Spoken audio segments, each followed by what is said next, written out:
Thanks, Dan. Good morning, Mikel. Good morning. What a difference a few weeks makes. How's the squad? How are you? Just 3 weeks. What a total contrast.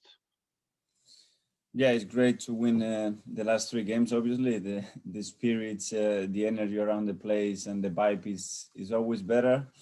I feel better myself. And on this Christmas period, to win 3 games in a row is never easy in this league. And we've done it, and now hopefully we can pick a much better run. FA Cup tomorrow. You're the holders. Do you look back on that day in August with fond memories of winning it in your first season? Well, it was a beautiful day. It's the last game of the season. Everybody take off after that. It was a really difficult end of the year with all the COVID situation that we have in place, and obviously it was a great day to finish the season in a high. Do you often amazed at how Arsene Wenger managed to win it 7 times? It's such a, are you going to go after this competition again because it's yours? Absolutely. We're going to go after every competition, and we are the holders. We have to defend that title. We know how it means for the football club and the history that is related to the FA Cup. So it's a great competition to play for us. Can I ask you about Mesut Ozil? What's his future? What's going to happen this month with him? Will he be leaving? I don't know what it's going to happen. Obviously now he's free to negotiate with other clubs. We will discuss internally what's the best situation for him for the near future, and obviously with the player and the agent, and try to find the best solution for everybody. If you was in his shoes, would you want to play every last game you can? You just got to keep playing? I think every player wants to play football. This is what we picked this profession, and we are so lucky to be doing what we do. And for every player that is not playing, it's always hard. He could still stay, possibly? I'm saying we will decide what's happening in the next few days. Okay, thank you. Good luck in the cup. Thank you. Thank you. Thanks, George. Ian from TalkSport. Hi, Mikel. How are you? Hi, I'm good. Thank you. Can I ask you, obviously, this game against Newcastle, there's no doubts about the game, thankfully. You've had a few problems with COVID, but they all seem to be at the moment behind you. But how much of a concern is it going forward? I mean, we're seeing more and more 40 positive tests in the Premier League this week. How much of a concern more and more is it going forward week by week in the Premier League for clubs? Well, it is worrying because we see every day what is happening in the country, and the level of infections and deaths is increasing, and you can sense not the panic, but the worrying around everybody. We are suffering for all the people that is involved in different and difficult circumstances at the moment, and we cannot isolate from that. What we try to do is try to maintain the infections as low as possible, follow all the protocols, and the doctors are doing an incredible job to try to maintain a safe environment for us. And we have to try to keep insisting, not just to our players, but all the staff and everybody involved around the place, to be very conscious of how difficult is the situation that we are in, and how lucky we are to still do what we do. Are your players and the staff around the club, all the staff, are they anxious? Are they worried? Because while the protocols mean that it's safe at Colney, the minute they leave, anything can happen. Yeah, they are worried, but they know that in this environment they are really well protected. But obviously, this virus is touching everybody in a personal level. You always have a relative, a parent, somebody, a friend that has been hit with the virus in many different ways. So we are now very educated about it, and we all had a history related to it, and then becomes more worrying, of course. You're playing Newcastle in the 3rd round this weekend. If you get through, we then have the draw for the 4th round and the 5th round, which is a bit weird. I mean, normally you just have the 4th round draw, play that game, then have the draw for the 5th round. Do you think that we need to try and maintain the magic and the prestigious competition, and maybe just let's have 1 round draw at a time? Yeah, well, it seems like every year we're changing some rules in every competition, in every cup. Something has to be different. I don't know what it is. I think we are doing something good as well in the country, is that every cup is becoming more and more important. You see, for example, the Carabao Cup, the teams that were involved in semi-finals and the finals comparing to the last 10 years, and it's improved because everybody wants to win a trophy. Everybody knows how difficult it is to win a trophy. So you have to stick to every competition, and that is raising the level certainly. But as you mentioned, yeah, we can do things a little bit simpler sometimes. My last one is kind of linked to a question I always ask you about Mesut Ozil, but I'm not. It's more about others. Have the emergence of Emil Smith-Rowe and other players, young players like Bukayo Saka, for example, and Joe Willock, have they meant now that if you were even thinking about keeping Mesut Ozil after this transfer window, you don't need to anymore because these young players have in a way solved the problem you had? We need every player that is involved in our squad. And the fact that the youngsters are involved in the squad means that they have the level to compete with any player in that squad. And the young players, they have moments through the season. You know, it's really difficult for them to be constantly at their level for 10 months. But sometimes players develop, players have moments, and you have to take those moments. And if that means that they're pushing somebody else, I think it's a really healthy competition for the team.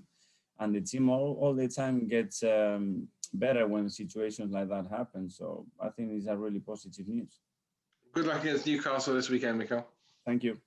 Thanks, Ian. We'll now move to Ian Bolton from Sky. Mikel, hello, how are you? Hello. Look, there was a lot of excitement in the Turkish media yesterday over Mesut possibly joining Fenerbahce. I know you said you're going to discuss it internally, but do you think it would be good for the club, good for him, if something was sorted this month?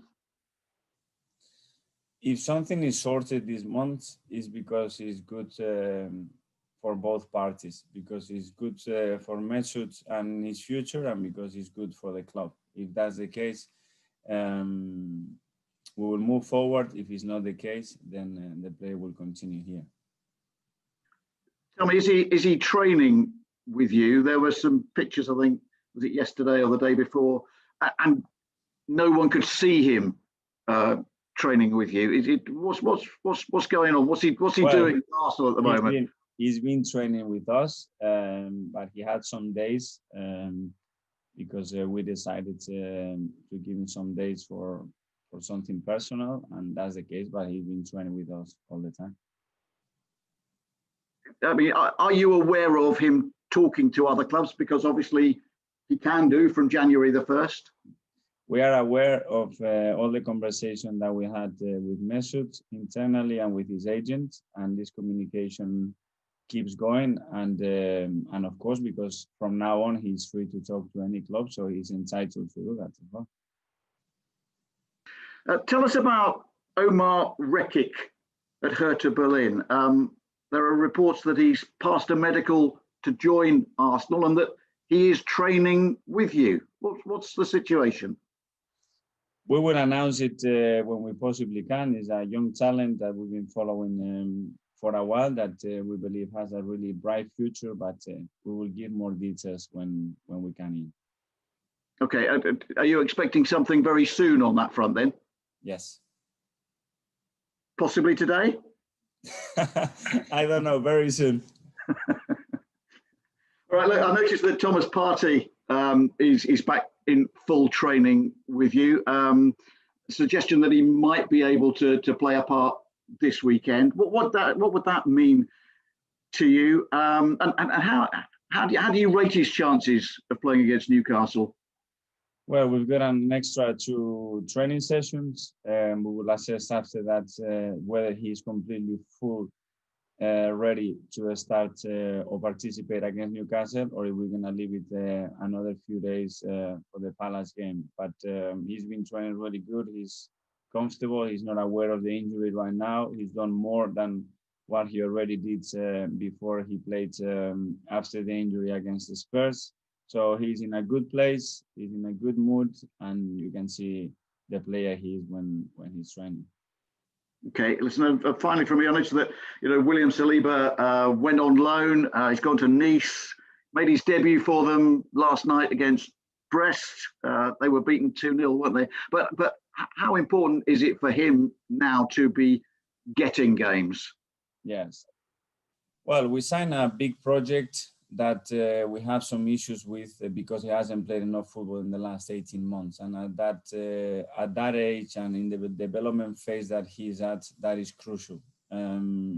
And I was very conscious when he came back, when he didn't do the step that he had to do before joining us, that to start a relationship with a new manager, with a new club, and new teammates, where he's not having any game time is really difficult, and I think it's damaging for the future. And I want to protect the player that we signed and the future that we have alongside him. And the best way to do that is to give him minutes and play.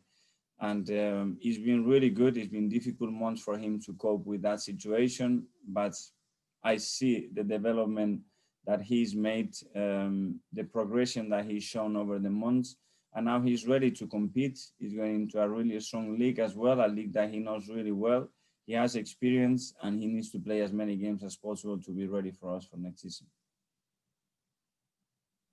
Thank you, Mikel. Wish you well. Thanks. Thanks, Ian. We'll move to Mark Manbryans from PA. Morning, Mikel. You mentioned William and potentially playing for you next season. Does that mean he will come back in the summer no matter what? There won't be an extension to that loan?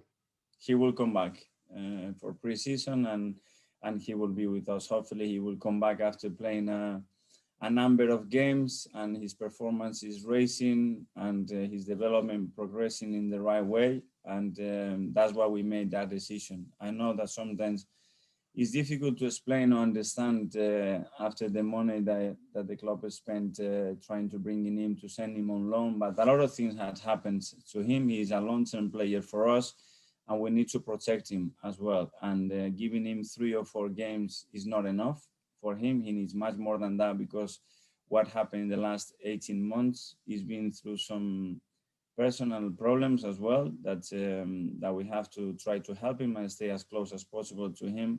And now he needs to play and enjoy his profession as well. And in order to do that, I think we found the right club with him. He's very happy to go there right now, and hopefully he can enjoy his football and be ready for us for next season. In terms of team selection for the weekend, Mesut's actually available because obviously in previous competitions he's not been registered. Would we expect him to be involved at all on Saturday? We will decide what we do. Just with Mesut, it's a difficult one, isn't it? Because obviously you've got so much attention about a player that's not playing, and you just need to the decision has to be made one way or another really soon, doesn't it? Just what's going to happen with him. Yeah, decision have to be made when you have to register or not register players, when you have to play them or not play them all the time. We know that we have a really important player that is one of the key players in the past few seasons for this football club. We have to make a decision. I have to make a decision. I made it. I knew the consequences of it, and now we're gonna have to make another one in January, and we will just put in the balance what is the best thing for the club and the best thing for the team, and what the intentions of the players are, and try to find the right solution to that. You know, Ian mentioned to you about the rising COVID cases that we've seen across the country and things like that, and the rising Premier League issues as well. Have we got a problem now with the number of players that seem to be breaking protocols and things like that? And should there be a firmer punishment for players that do breach the bubbles and bring it into training grounds? Yeah, I think we have to be very aware of that, and we have to be very strict. I think players, like any public person, has to be more aware than anybody else. There are a lot of people that don't respect the rules. They're out there, they don't get notices, they can get away with that. We are luckier than anybody else because we are still being around the place. We can still do our job and continue with our professions. And we have to bear in mind that everything that we do has other consequences than other people act doesn't. And at the moment, we cannot let anybody down. You know, we taking some risks to continue playing. We're trying to do the right things. You know, people are sacrificing their lives to help the society in this moment, and what we have to do is just contribute, and don't give any more issues, neither to the public, neither to the government, to make a decision that we don't want. That's for sure. Have you made that clear talking to your players? If you told them? Yeah. Absolutely, and the dog is very aware, and we all the time trying to push. We are getting educated now with new rules, new protocols. Around the place, we have a lot of people, and sometimes you can make a mistake, but there are certain things that we cannot allow to happen as well. Great, thanks, Mikel.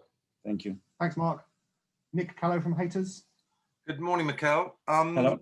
Hi there. Just wondering, when you say you need every player available, does that mean you will block possible loan deals for players such as Joe Willock and Reece Nelson because you want them around in the squad?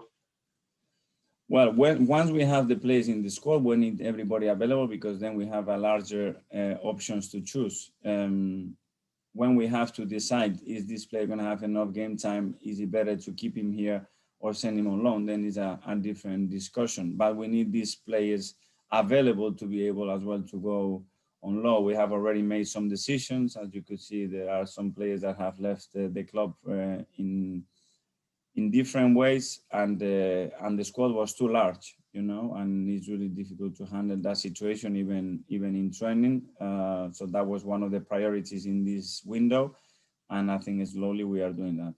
Okay. Is it still too large then? Still need changes? Yes. Okay, and just another player, is Flo Balogun fit and available for Saturday? He is fit and available. Again, his progression and the use of the time that he's had with us has been incredible good, and he will keep having chances while he's with us. And is there any movement on his contract situation? Because he says he's going to have a big year. Do you think that will be at Arsenal? Well, you need three parties to make a deal. For sure, the club wants to make a deal, the manager wants to make a deal, the player wants to stay, and I'm not sure about the agent. Okay. Is there room for him to come through at Arsenal in terms of all the attacking players you've got? Yes.